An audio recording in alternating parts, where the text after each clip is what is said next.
Hello world, we are SciencePod, providing you with the necessary knowledge and wisdom to succeed in the sciences. Warning, this podcast may contain vulgar language and is not suitable for children, but for people who are wishing to get that A star.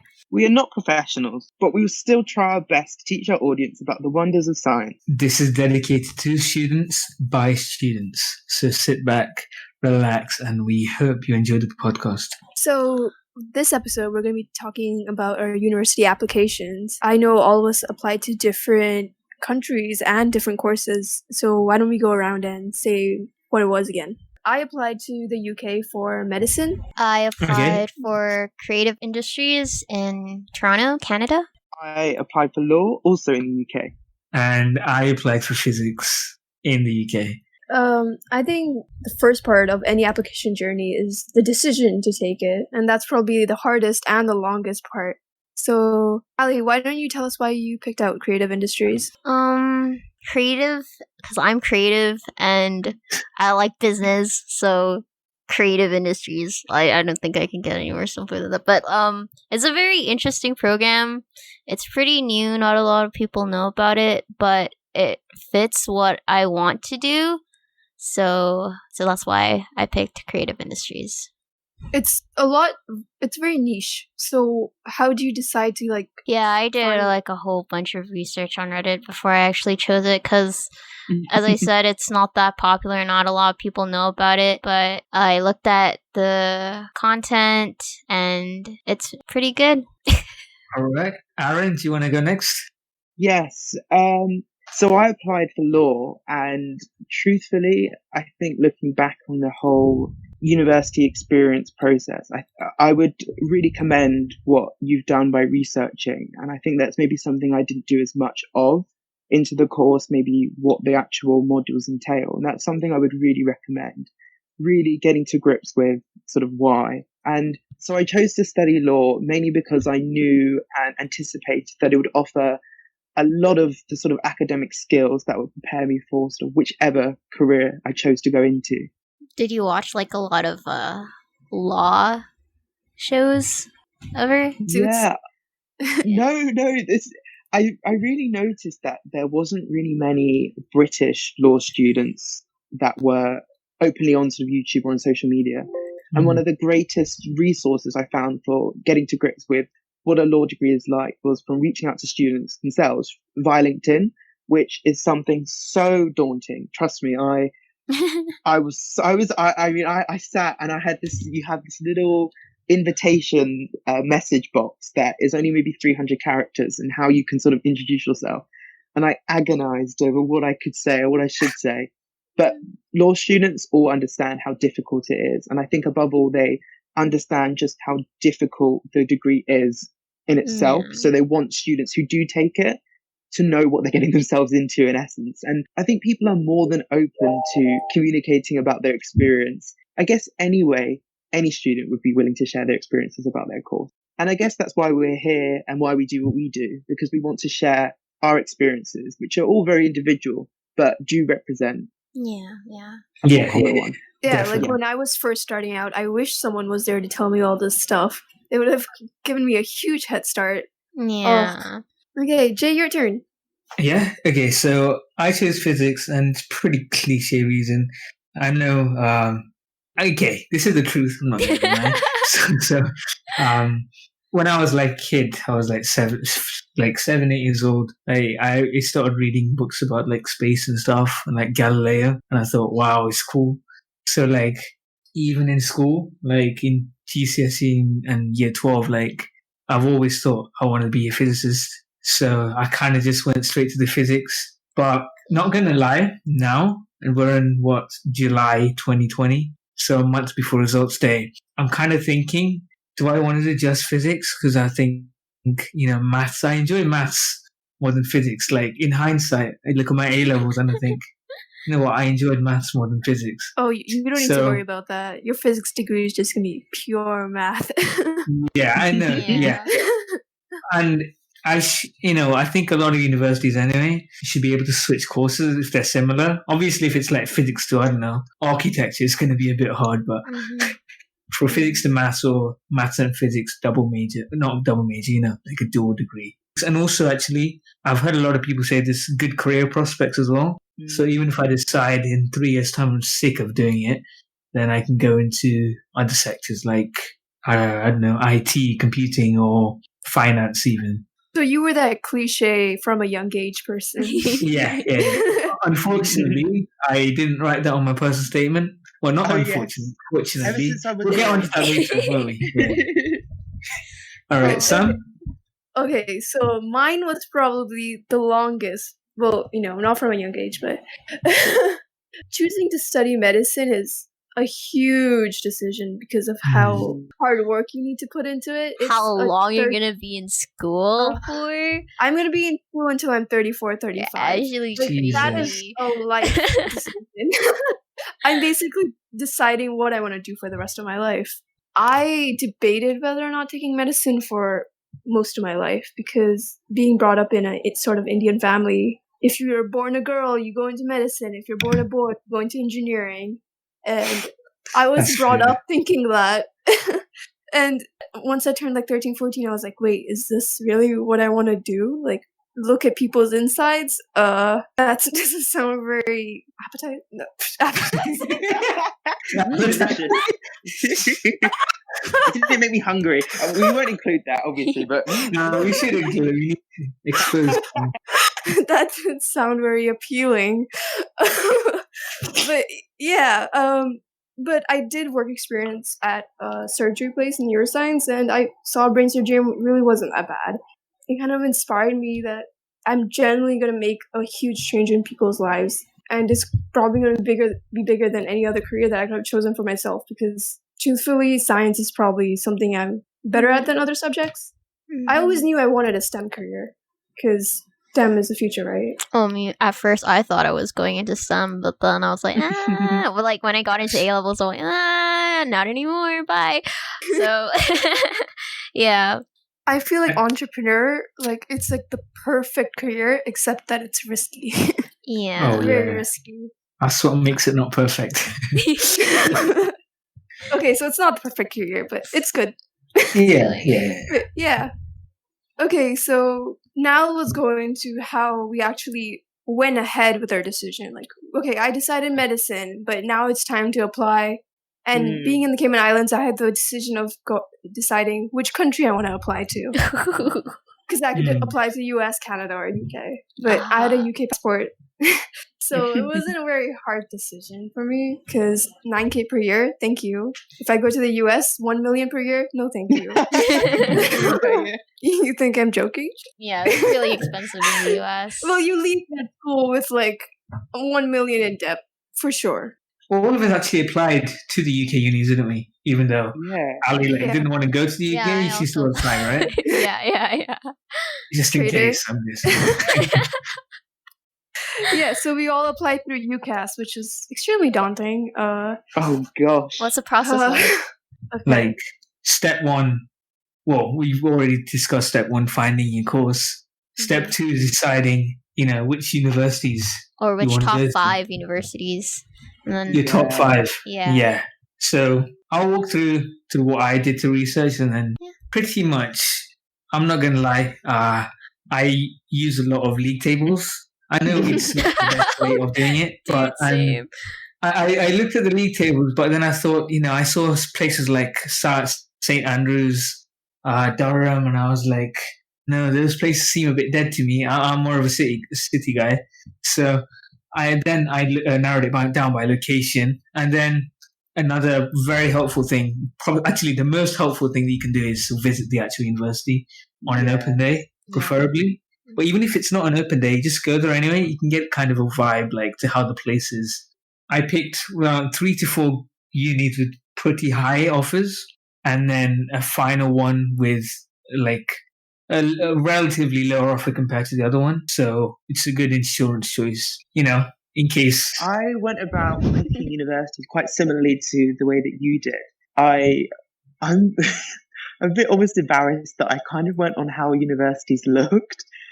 If they look pretty and old, then I apply to them. Pretty and old. Just a sort of personal preference. I didn't apply to any, and when I visited after, it was awful. I think that, yeah, definitely visiting is one of the biggest pieces of advice I can give. And looking at the course content, it's something that I sort of alluded to earlier, but some courses really do vary, especially for something like law. There are some universities that you would never consider that have just 30, 40, 50 different optional modules you can take, whereas some universities give you maybe 3 optional modules or a handful that you can select from. And even if there are lots of modules, I would suggest really looking into, well, what piques your interest. So I knew that I really liked, or I really wanted to learn about laws that affected my life or affected the sort of people around me. And so I wanted to make sure that the modules I took really piqued an interest rather than what necessarily looked good or what the university thought I should take. You hear a lot of people say, look at the university modules and stuff. But I think like the problem I had was, this is like you start applying in year 12, right? And at that stage, like I didn't really know what I liked, not gonna lie, because like summer year 12, what was even going on? I can't even remember. I don't know which topics I liked and didn't, but now I do in hindsight, but I can't really do anything about it now, I guess, unless it's clearing. So the modules, I think if you know what you like, then you definitely look into it. That's more important than anything else. But if you don't know, then that's okay. Especially for STEM subjects, actually. Because like if you do maths, probably have to do this module. Whereas if you do law, you probably don't have to do every single module. And it's got more options, I guess. Yeah, it's kind of unfair that you have to like choose such intricate stuff from a young age.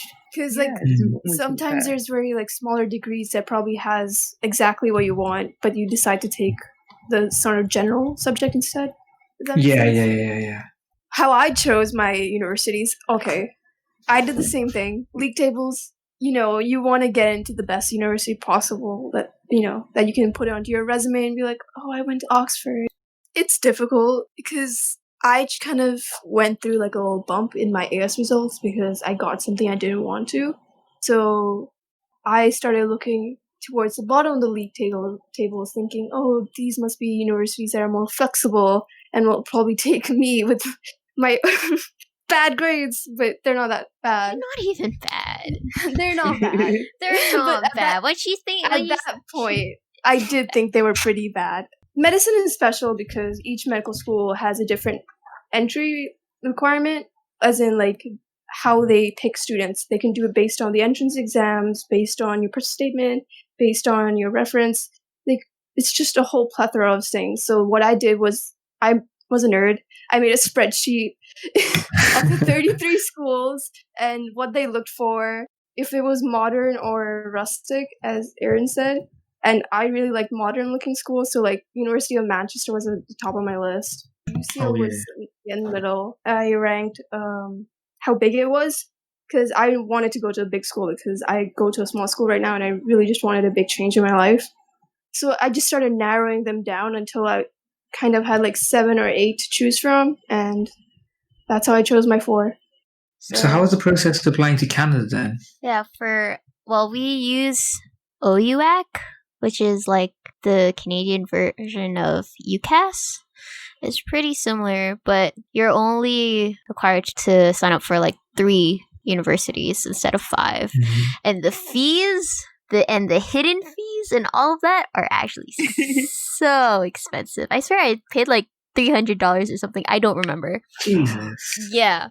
So, but when choosing my university, which is Ryerson, I just immediately knew that that's the school I wanted to go to because one, it's in the heart of Toronto. It's in downtown Toronto, and that's amazing. Has a great student life.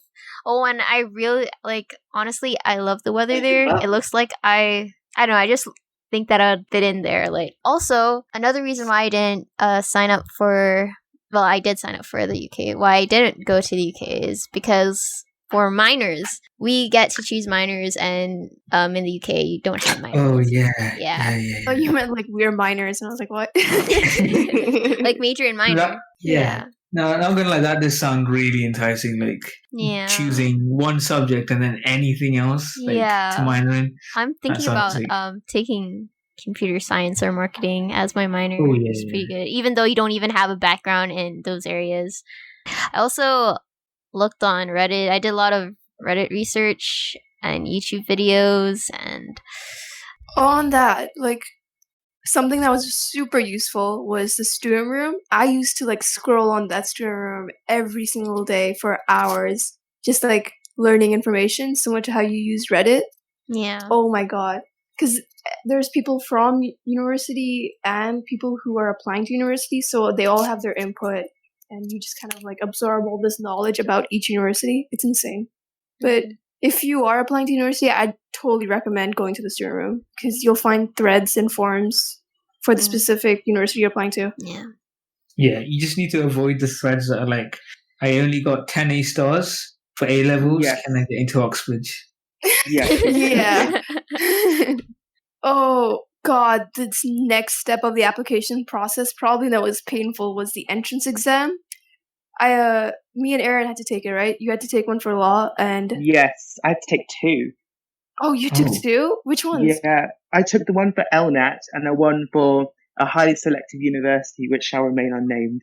I took the BMAT and the UCAT, and oh my god, that was the worst like month of my life. I hated it so much because you had to put in hours of studying every single day, and these aren't just like normal question tests; they're aptitude tests. So you're basically Oh. sitting at your desk for hours, exercising your brain like hell, like Oh no. because it's so straining. While These doing tests A are levels at the same time.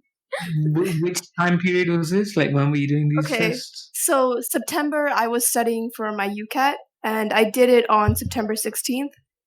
Well, you get to choose the date you do it on. You can do it any day in July or August, but I was doing work experience, so I just kind of Okay. delayed it. And then I did my BMAT October 31st, which is 2 weeks after the application is due. So basically, what they want you to do is choose whether or not you want to go to Oxford, Cambridge, UCL, or Imperial, and then do the exam for the school, which makes no sense, but all right. They basically want you to be like completely confident in the fact that you're smart, which okay. Do you have any tips for like anyone doing those exams? I used online websites like Medify and Blackstone Tutors. Those help so much. You to basically have question banks, and you just constantly do questions for a long period of time. I use what study method is Komodo or something, but it's when you study for 45 minutes straight, then take a 15-minute break. Oh, Pomodoro yeah. method. Yeah, Commodore. Yeah. I did that with the question bank. So I did that every day, did 45 minutes of questions, then rested, 45 minutes of questions. That went on for a while. But in the end, once you get good results, it feels so relieving. I remember getting my results on results day. It's like the best feeling. Yeah. It's worth the effort. Trust me. But Yeah. I know a lot of people go in thinking, oh, it's an aptitude test. You know, you're not supposed to study for it. You can just go in Oh. without practice. How But yeah. important are those exams, like compared to like your personal statement for medicine and law? It depends on the university. Like Oxford does 50% entrance exam, 50% GCSE. UCL does a holistic approach, so it's like 10% or something. Okay. It depends on if the university. Does Oxford have their own entrance exam for medicine, or just It's the BMAT, which is for Oxford, Cambridge, Imperial, UCL, and Leeds. entrance exams? We're going to get onto Oxbridge later. I'll just say this little bit about it anyway. So a lot of so a lot of courses at Oxbridge also require their own entrance exams because they're so competitive. So I applied to do physics at Oxford, so I had to do the physics aptitude test, or the PAT, and that was an October time actually. So like pretty much straight after you apply, like 2 weeks afterwards. So that October month, like September, October, are probably the hardest months, like Yeah. of the whole 2 years of A levels. I'd say definitely. And again, just like Sam, it was just every day grinding out. I should have probably started earlier, but it is what it is. One thing I will say, for if you're going to do like maths, physics, those kind of subjects, natural sciences, then a really good resource to use is step questions, and then you just need to do as many of them as you can, and then. Erin, do you want to talk about your law entrance exam? Sure. I did the LNET, and essentially it's a really long multiple choice question test. And at the end, you have an essay. And I won't lie to you and say that I got a high score. And I can tell you exactly why I didn't get a high score. I didn't practice enough. And it's one of those things that it really reminds me of the SAT. And I don't know if any of you will be that familiar with it, but it's not the answer you think it is. It's the answer that they think it is. And that's what really stumped me, that what I considered to be a logical response really wasn't. And the essay aspect, I wasn't too sure. You don't get a score back from the university, but that just comes with practice. And the essays are normally quite topical. It was quite nice. I think it was to do, I'm not even sure if I can say what it was about, but it was about something that if you read the news, which I guess every prospective law student should be doing, you would have no problems answering. I would really advise that you prepare the best you can just by doing practice questions. That's the only way you can master this test or get better at it. There's no magic formula, or there's not even books you can read about it. It's just practice. But what about you guys? How was your experience with your other tests? Horrible. I cried a lot. Yeah, Same. I didn't have a test, so I'm okay. But I think it's just September, October are so annoying or just frustrating because you have to do your personal statement, but at the same time you need to study for your test. At the same time you need to study for school, and it's just too much. I was just gonna say, I remember, like, in my school there was like 3 of us. I think I think 3 or 4 of us doing the early entry. So like the next day we were at chemistry class. None of us did our homework, and they were like, "Why?" And the teacher was like, "Oh, why didn't you do the homework?" And we're like, "Well, we had to apply for, we had to do our UCAS application," and then and then they were like, "Well, we should have been prioritizing chemistry." Wow. Yeah, chemistry homework before university. Chemistry homework, yeah. I told all my teachers in advance that I need a week off because I was doing like a bunch of exams and applications things. So I told my teacher straight up, I'm not doing the test next week. Can I have have an exemption?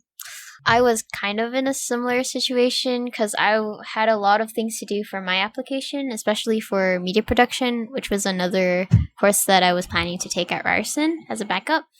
And the time I prepared for it and the time I was working for it kind of interfered with my mock exams. And usually they'll use your mocks for as prediction grades. I had really horrible mock test exam results, and I really wished I focused a little bit more on that. But no, it's fine. Hindsight's a beautiful thing. So the next thing we're going to mention is personal statements, right? So this horrible thing that you have to do. So because we're all doing 4 different subjects, I think we'll go through what are the best things to do for each one, right? Because obviously, personal statement for law is going to be different for 1 4. We had to do 10 drafts. God. Oh my gosh, yes.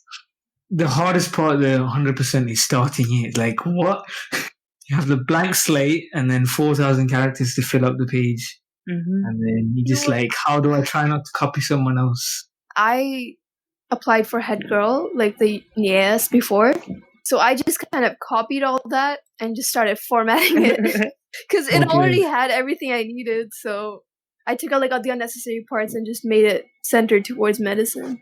Basically, I already had a template in mind from reading a bunch of personal statements online because they basically have this whole library full of 200 personal statements. I read 10, got the basic formula, which is introductory, then your work experience, then your extracurriculars, then volunteering, then conclude.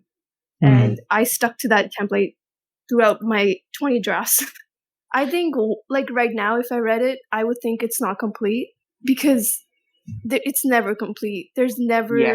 Yes. Yeah. You have to find the time to just stop writing and just submit it. You might even work on it more and make it worse.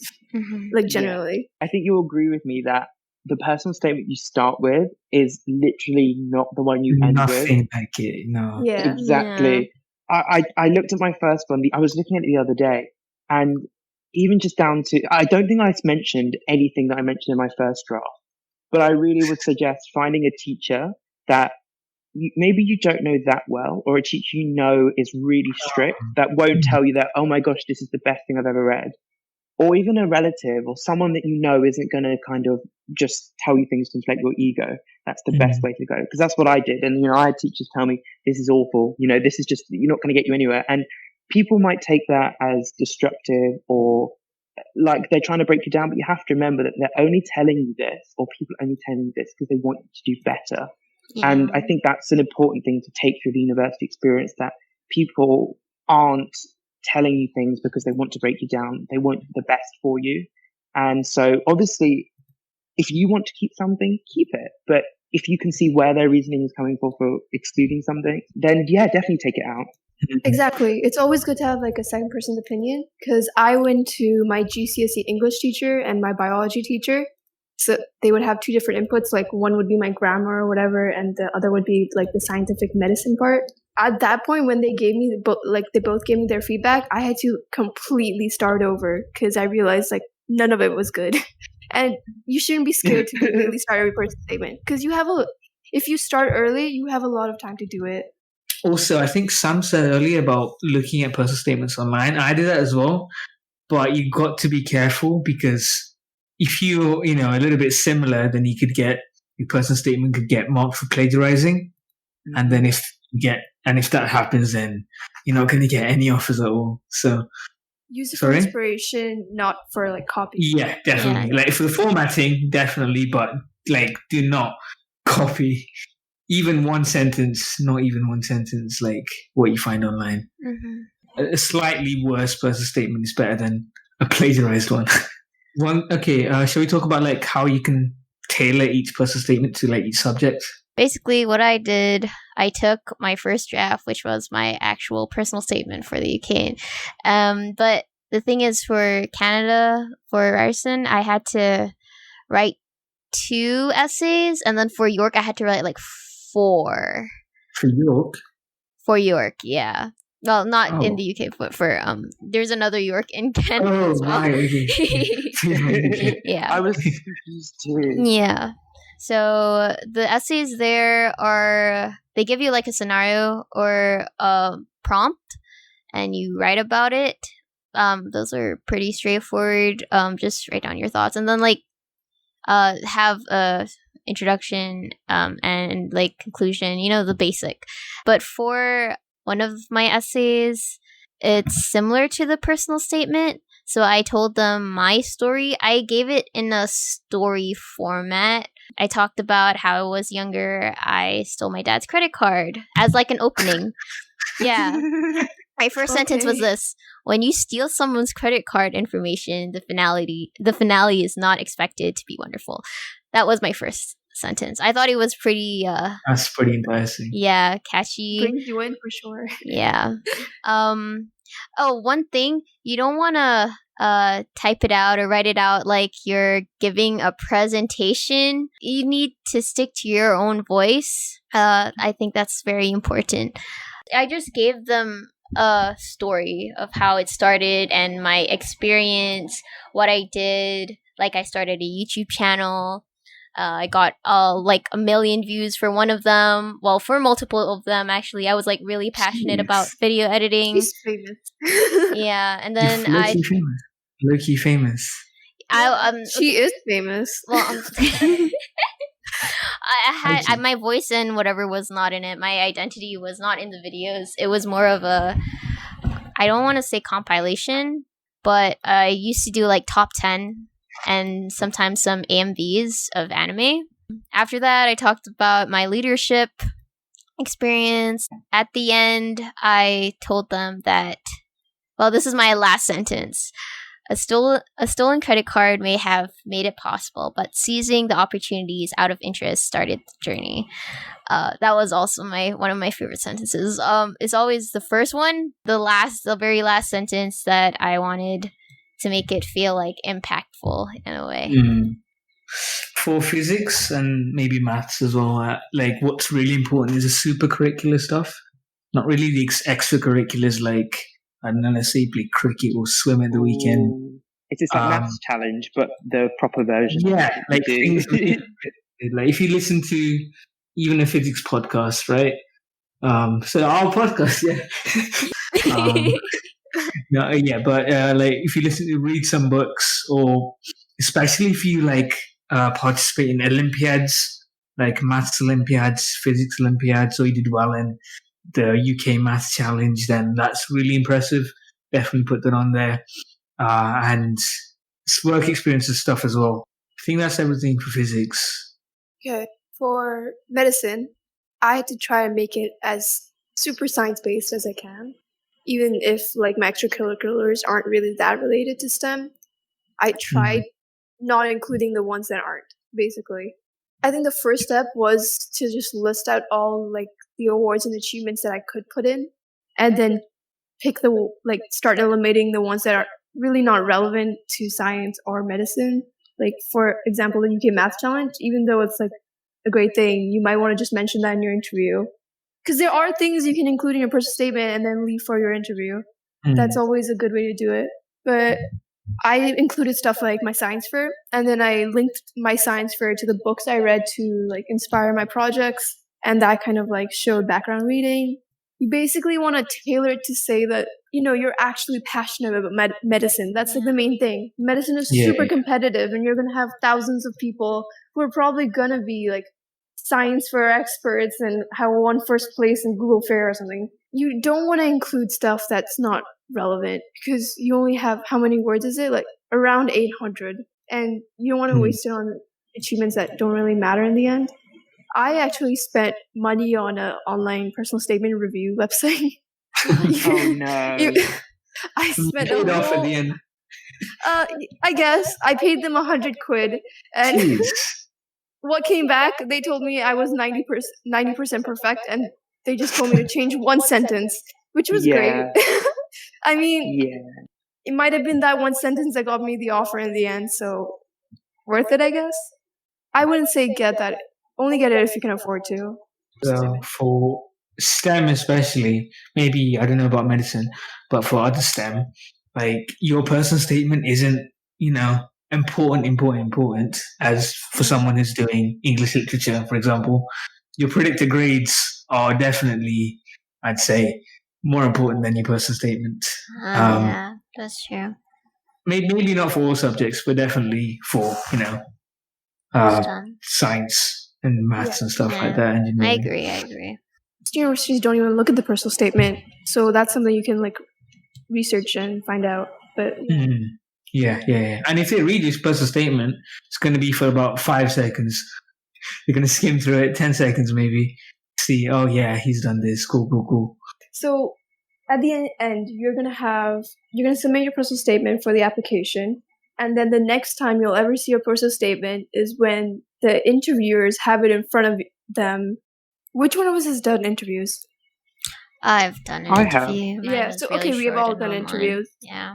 I think for any university that does interviews, this is probably the most crucial part. You're going to want to put as much work into like interview prep as you did everything else, because all of those entrance exams, all those predicted grades, your GCSEs all led up to this interview, and after that, whether or not you get an offer is based purely on this interview. So the amount of prep you should put into interviews probably should be equivalent to like your A levels. I think I just got lucky. I prepped on I'm really a last minute person sometimes, and it really frustrates me, but it turned out as good as I hoped it would be. So yeah, no regrets. I did majority of my interview prep, not gonna lie, on the plane to the UK. Like I just had my laptop out and read a bunch of like PDFs I downloaded online and started writing down ideas for questions. But yeah. Oh, one thing that really helps is mock interviews. I didn't have a teacher that could do it for me, so I just kind of downloaded a bunch of questions online, gave it to my dad, and told him to go wild. So you could just pick any of them. It super helps. Please do a mock interview, like, because you start to realize that you're probably saying a lot, or you haven't got your thoughts together. And if you do like find a question that you probably haven't thought of before, you have an answer that you could probably say at the real one. Are your medicine interviews academic or Um, not? Or both? Well, for medicine, there's two types of interviews. There's Okay. like the traditional panel interviews, and then there's the MMI, which stands for multi-mini interviews. And what it is there's a big room and there's 8 stations, and each station is like, it could be role play. They could play. There is an iPad which has a video in it, and you're supposed to like answer questions on the video, or there's a person in there who's going to ask you questions. It depends on the university what those stations are going to be, but it's so long because it's a whole 1 hour interview and you have to keep your stamina going for the entire time because each station is equivalent to like the same amount of points. It's probably the worst part. It's the worst type of interview because panel interviews, you talk for 15 minutes, get it out of the way. But for MMI, you have to keep going. There's some really weird ones. Like there was one where the person would just describe describe an animal and you're supposed to guess it. I don't know how that's relevant to medicine, but all right. So, Aaron, how do your law interviews go? Like, what happens? So basically, they were nothing in the way that I thought they would be. So the first interview was focused on the reading that I'd done, and the second interview was about a scenario that they gave to me from a piece of statute in the interview. And honestly, what the big difference I found with the mock interviews I'd done and the interview I actually had was there was a big focus on critical thinking and not so much my personal thoughts and beliefs, but how one infers from the information they have, their judgment or how they come to their judgment. And that was really, really interesting. They were more interested in seeing whether my opinions changed when they added more information in. And I guess that's kind of something I'd missed out on.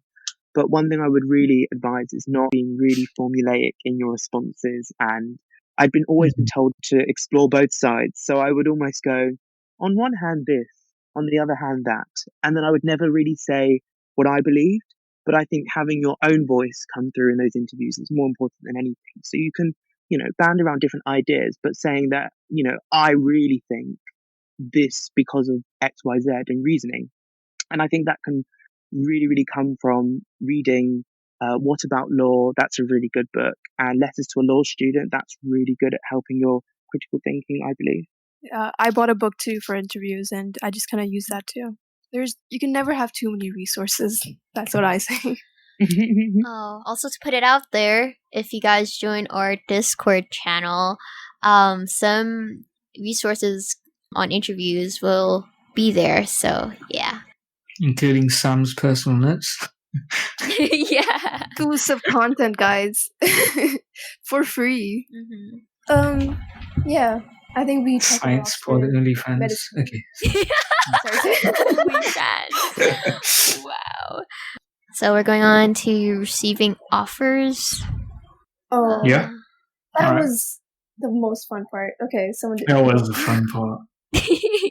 Oh wait, it's not very fun when you haven't gotten any and you're just like sitting reloading your email. Mm-hmm. It can be hella late as well. I think my last one was in February, but I think some of yours are later when in February, wasn't it? Mm-hmm. All mine were after February. Mine came in pretty late after February. Yeah. Mine was like during quarantine or like a little like in the middle of quarantine. Really? Yeah. Wow. Mm-hmm. My first offer though came so quickly. It was about 20 hours after applying and I got an offer.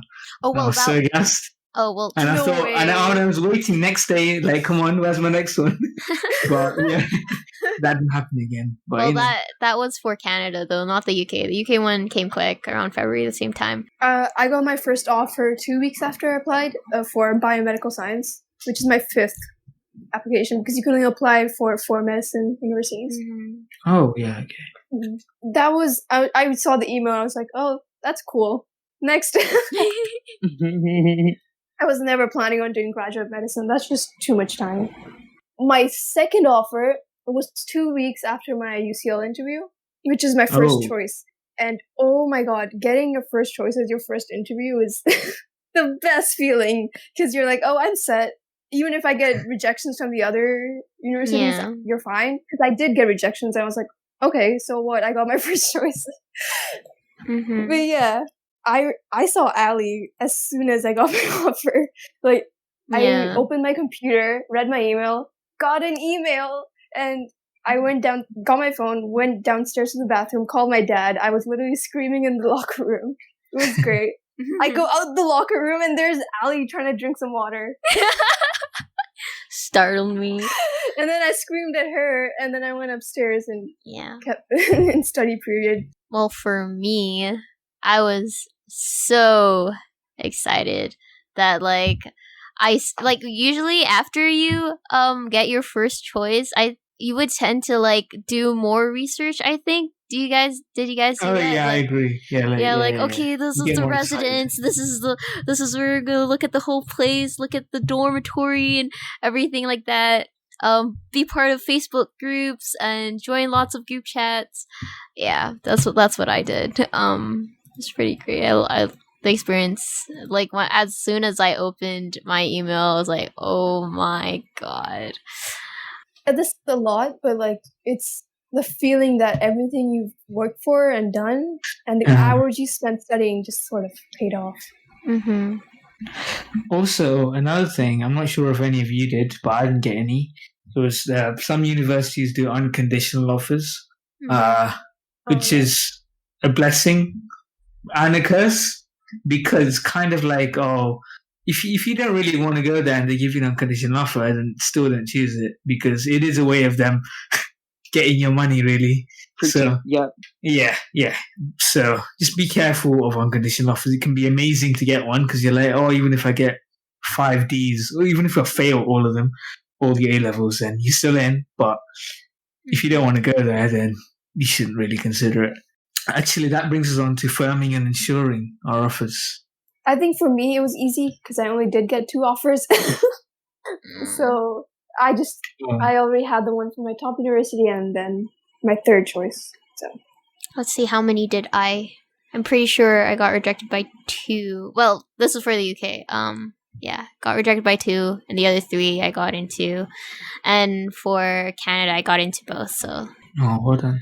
A lot of people struggle with choosing their firm and their insurance. Oh yeah, I did as well. I really struggled. Which universities did you choose from? So the university that I actually firmed wasn't what I was thinking of firming all this time. So for me, I got rejected from Oxford, obviously, but I got my other 4 offers, and I was deciding. I was always thinking of firming Manchester, because it's a great physics department, lovely city. It's great, pretty high entrance requirements, not gonna lie. But other than that, literally everything seems so perfect. And I still would be happy to go there, actually. I'm not gonna lie. I love that physics department at Manchester. But then I got my UCL offer my offer came through like that day, and I was like, you know what, maybe let's look at UCL a bit. And then I was like, I started researching about the stuff. I was looking at graduate salaries as well, and that could be resourceful as well. But obviously that shouldn't be the main thing you're looking at. Actually, it is quite important.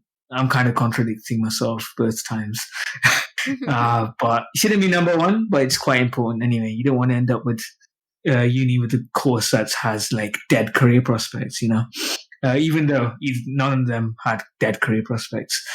I then had to I made a pros and cons list of UCL and Manchester, and so I ended up firming UCL and insuring Bristol. Again, if I end up in Bristol, I'm so happy. It's a great university. I love the place as well. When you were mentioning that you were looking at the career prospects, that made me think of when I looked at student satisfaction as a sort of don't look at that.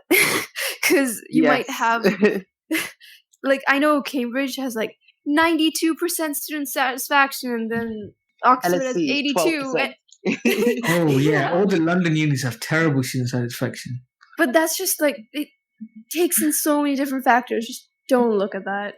It's not a good representation of the university. Actually, I think we should talk about league tables as well. So there's yes. There's domestic league tables in the UK.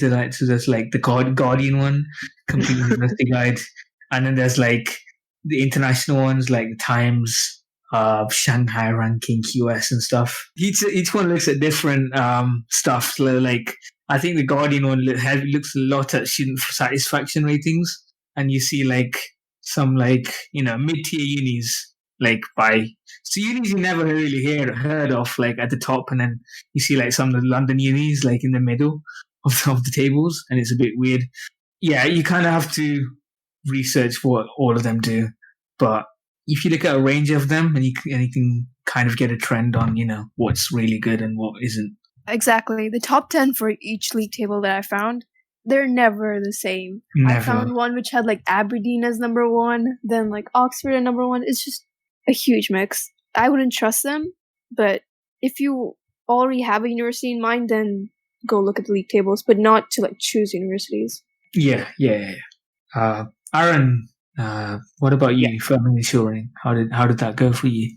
I'm a bit more of a complex situation than everyone else, so I'll talk a bit more vague about how I sort of went about firming and insuring, and sort of the advice I would have in the future. But I kind of waited until I had the offers, and one of the greatest pieces of advice that my head of Sixthform gave me was that I should wait until the mock exams I had in March, until after them, to see what grades I got, and then pick my firm and insurance based on those mock exams. And the reasoning for doing so was that if my mock exams went swimmingly, then I could pick, the top courses and then have maybe a slightly higher insurance than I would have initially done so.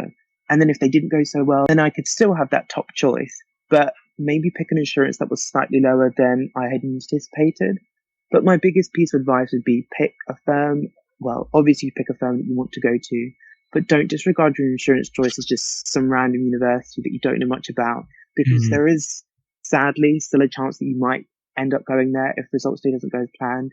Do as much research as you would into your firm choice or into your top choices as you would do for your lower grade entry choices, just in case things don't go as you would like. Oh, yeah, definitely. And another thing, don't insure a university you don't want to go to. Definitely. Yeah, your insurance should be a choice that, is your second favorite and you'd still be happy to go there. If you have 5 offers, you firm one and you don't like the other 4 at all, just don't choose one at all, I would say, because if you find out another university in clearing, then it's much easier to get into clearing. You fail your firm conditions, you're straight in there. Whereas if you still meet your insurance conditions and you don't want to go there anyway, you have to call them up and ask, can you release me, please? And then that can take a few hours. And then it just adds to the stress and time. Definitely only insure places that you still want to go to. And after that, the last step, results day. I mean, that's for us 1 month away from the recording of this. Yeah. I dread that day so much. I literally have nightmares about it. Yeah. I was about to send an email to our guidance counselor and be like, what if? Because, I did not perform really well on our mocks. OMG, what if I don't get the grades that I want? I won't go to my school. Oh, no. And, yeah. It's really tough. I think we shouldn't talk about this too much. Yeah. We're gonna start getting anxious again. I'm getting anxious again. Yeah, let's not talk about it. Maybe we could talk about it after we got results. Yeah. We'll make an episode after results day. Episodes. Okay. Yeah. Are we talking about clearing or? Yeah. I'm just gonna say something quick. For medicine, clearing isn't a thing. There's some small ones, which is St. George's in London, but other than that, they usually have a long waiting list, and clearing is not going to get you anywhere, but you can still send emails to universities and be like, these are my grades. I didn't get my offer, but will you still take me? But these are the universities you didn't get an offer from, the rejections. There's also something called adjustment as well. Says that if you do much better than you expected in your A-levels, then you can basically upgrade your choice. Again, it's optional, and you should really do more reading on that, because we don't know much, because we haven't gone through that yet. Or hopefully we won't ever go through it. But yeah, that's pretty much everything. Okay. Make sure to follow our Instagram and YouTube at thesciencepod for more science and student life episodes. If you like our podcast, please share it to your friends. We recently also created a Discord server, and the link is in the description of the YouTube video and in our Instagram bio, so make sure to join that as well. Thank you for tuning in, and see you in the next episode. Bye! That was so cute.